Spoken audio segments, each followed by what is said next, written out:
pemirsa, kita ke Pak Parji. Pak Parji, apa sih sebetulnya yang membuat Kejaksaan Agung tuh nampaknya berat sekali untuk mengeksekusi Sylvester? Ya karena orangnya belum ada. Jadi menurut saya ini bukan soal berat ya, tetapi soal bagaimana kesadaran yang mungkin memang tidak bisa tumbuh kesadaran itu karena mungkin merasa tidak bersalah, merasa ini dan sebagainya. Artinya Tetapi, mau atau tidaknya Kejaksaan Agung ini menemukan Sylvester. kita bantu sekarang sepenuhnya Kejaksaan Agung untuk menemukan Sylvester. Mungkin sudah dikeluarkan DPO, mungkin perlu ada semacam insentif bagi siapa yang menemukan.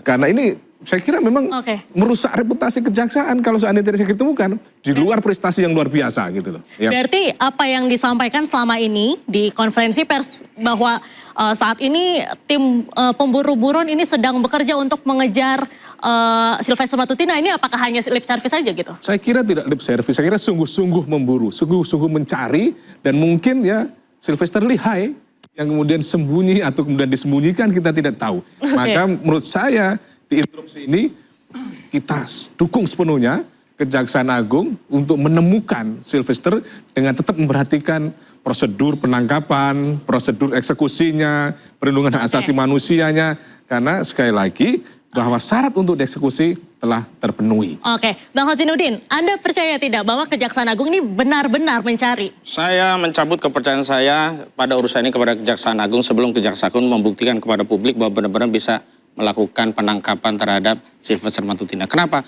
Tidak masuk akal gitu. Kalau yang melakukan penangkapan itu lembaga swasta atau kita yang tidak punya kewenangan, tidak punya sumber daya, tidak punya daya paksa, oke lah kita maklum. Atau mungkin warga yang kena bencana, overmah. Tapi ini negara dengan fasilitas sumber daya, alat, dan berbagai sarana prasarana. Ya mungkin saja tidak bisa ketemu. Ya ngejar Sylvester Matutina ke Papua, orangnya ada di Solo, misalnya begitu. Jadi saya pikir hari ini justru ini bukan hanya Kejaksaan Agung, reputasi kekuasaan. Karena salah satu janji Pak Prabowo adalah penegakan hukum. Apalagi saat ini Kejaksaan lagi naik daun. Lagi naik daun.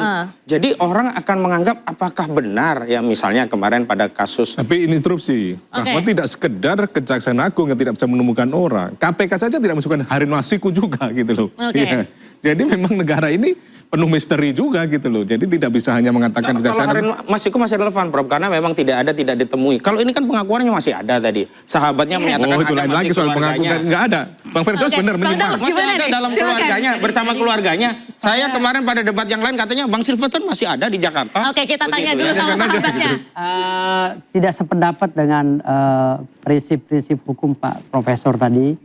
Karena saya menilai bahwa Pak Profesor masih banyak baca lagi, harus banyak baca lagi. Di Indonesia ini Pak Profesor, ada yang namanya ajas oportunitas. Ajas oportunitas itu mengelabui hukum dan penegakan hukum di Indonesia. Mengelabui? Ya, mengelabui dan membayang-bayangi dan menakut-nakuti proses hukum dan hukum. Pak Profesor, kenapa saya bilang ada ajas oportunitas, ajas kekuasaan semu? Ada pasal-pasal yang dituangkan di dalam Undang-Undang 16 tahun 2004. Ya, pasal 35C salah satunya. Bahwa pejabat dan turunannya tidak bisa diperiksa dan dipidana oleh jaksa apabila berkaitan dengan kepentingan umum. Dan demi kepentingan umum itu juga harus dibaca oleh Pak Profesor. Yang sekarang diperbarui oleh Undang-Undang nomor 11 tahun 2021. Jadi Pak Profesor jangan kebanyakan baca. Dari tadi saya lihat Pak Profesor ini referensinya nih Google. Bukan, saya bukan ada Google. Harusnya Pak Profesor tuh baca dari rumah, jangan bawa Google. Ya, betul. Nah, Google itu kadang-kadang ada salahnya loh Pak Profesor. Jadi gini maksud saya. Pak Profesor jangan mengacu pada literasi Google. Jadi harusnya Pak Profesor banyak baca, cari referensi-referensi sehingga Pak Profesor tidak menyesatkan proses hukum yang ada di Indonesia.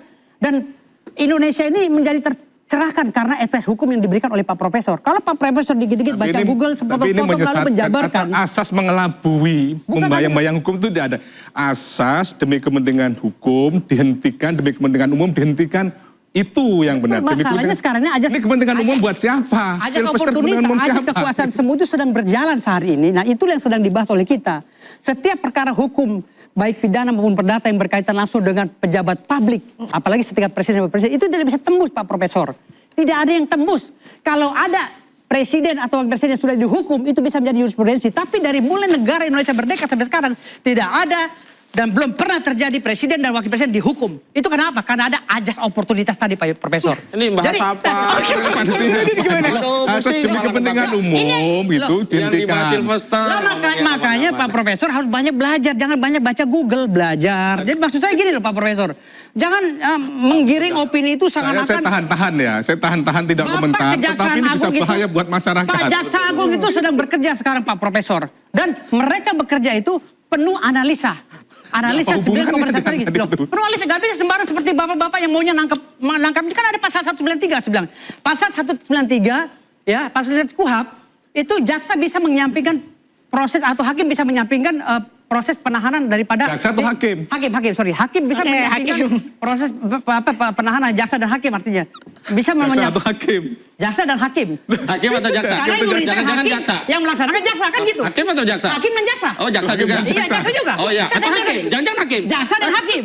Jadi maksud saya begini Pak Profesor, ya ada pasal 193 yang harus dipatuhi juga. Kenapa? Walaupun orang itu sudah dituntut pidana, tapi kalau hakimnya kurang yakin, ya nggak bisa dong ditangkap, ditahan. Gimana Bang Khosrudin? Kenapa legal standing Tanggapannya? yang melaporin siapa? Itu Pak Yusuf oke. Kala tidak melaporkan. Oke, kita Yang kasih. melaporkan ponakannya.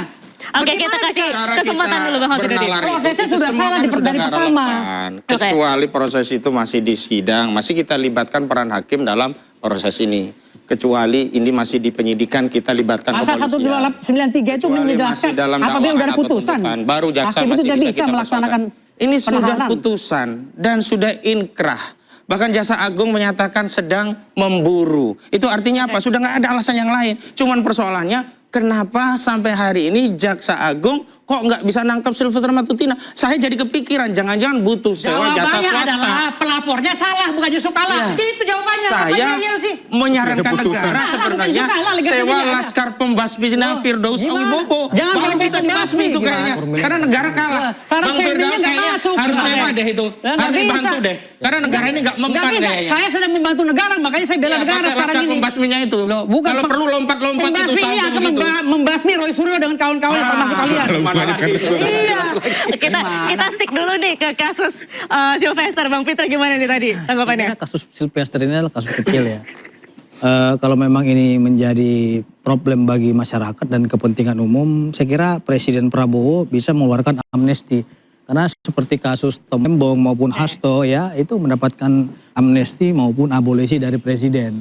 Apabila kita lihat kasus ini kan menjadi perdebatan di tengah-tengah masyarakat dan menguras energi, ya di sini perlu kebijaksanaan dari seorang presiden. Karena ini lahir daripada suatu problem ataupun persoalan terkait dengan pemberitaan-pemberitaan dari hasil jurnalistik. Yang artinya demonstrasi kritikan yang dilakukan oleh Sylvester tersebut merupakan suatu bahan kritikan ketika dia melakukan unjuk rasa. Oke. Saya kira kebebasan berpendapat dijamin oleh konstitusi dan unjuk rasa itu sah-sah saja. Tapi ketika unjuk rasa dilakukan oleh seseorang ada yang baper, ini yang menjadi persoalan. Apalagi pelapornya itu bukan korban langsung. Oke. Nah ini yang menjadi catatan kita bersama bahwasanya saya melihat kasus ini masuk dalam suatu kasus kasuistis yang bertabrakan dengan syarat-syarat Baik. formil maupun material yang terjadi. Gitu. Baik, Bang Khosrudin setuju tidak kalau Sylvester Matutina dapat amnesti dari Prabowo? Sekarang yang kasih amnesti itu ya akan mikir, oh ini di penjara sehari pun nggak pernah itu. Oke lah kita reversi Tom Lembong. Oke. Kita reversi Hasto. Amnesti itu nggak mesti harus Mereka pernah di menjalani penjara. setidaknya itikat baik Ini bukan mereka persoalan menghormati hukum. abolisi, Ini tapi orang nggak amnesti, menghormati hukum. pengampunan yang diberikan Bagaimana apabila negara sudah memberi berpengaruh pengampunan gitu loh. terhadap orang yang nggak menghargai hukum. Jadi- Bahkan hari ini Sylvester Matutina telah menjatuhkan marwah hukum di negeri ini karena ulahnya. Kecuali Nggak ada, dia nggak datang, menjatuhkan, nggak ada, menyerahkan nggak ada. diri, kemudian Nggak ada, dieksekusi, nggak ada. Bagaimana baru bisa undang-undangnya menjadi ada, Jadi peraturannya mungkin ada, dia menyerahkan menghadap- diri gimana? Ya, gimana Menghadap Pak ke Marfan? Presiden, ambigu kok. minta amnesti, tapi mungkin akan ditangkap Prosesnya kalau ambigu, menghadap. harusnya Iya, jaksa gitu yang loh. diperiksa kode etiknya gitu loh. Yang jelas Jadi harus sudah langsung begini. hadap dulu. Menghadap dulu. Harus dieksekusi dulu baru bisa dapat amnesti. Iya, Gitu. jadi nggak bisa, Dalam proses gitu. unjuk rasa nggak bisa. Dan terus siapa yang memohon mau siapa? Mau kuasanya? Apalagi barang buktinya mau itu penasihat hukumnya adalah foto-foto yang memohon klip dari atau media. kirim surat saja kan nggak bisa. Harus yang bersangkutan kan untuk mengajukan saya itu. kira nggak mesti masalah permohonan segala macam. Kasus Hasto dan Oke. Tom Lembong juga nggak ada permohonan ya diberikan oleh presiden. Saya kira menjadi Memang makin ini lama merupakan makin liar energi, itu karena tidak kunjung berbangsa dan dieksekusi. bernegara. Sebenarnya kalau Ini dieksekusi merupakan masuk penjara suatu selesai solusi. ini Karena urusan. kasus Nggak akan ini ada lagi Mbak sahabat itu penjahat. Mbak Diandra Nggak perlu ada kita kawan ketahui. penjahat. Ini Nggak ada kasusnya hanya narasi barang membela buktinya penjahat terkait hilang. dengan Karena udah pemberitaan loh. dieksekusi, begitu Oke, Ini hal kita elemen lanjutkan kasus lagi. cuma tipis Usai seperti jeda, itu, tapi bapak-bapak dihukum orang. tetaplah di interupsi.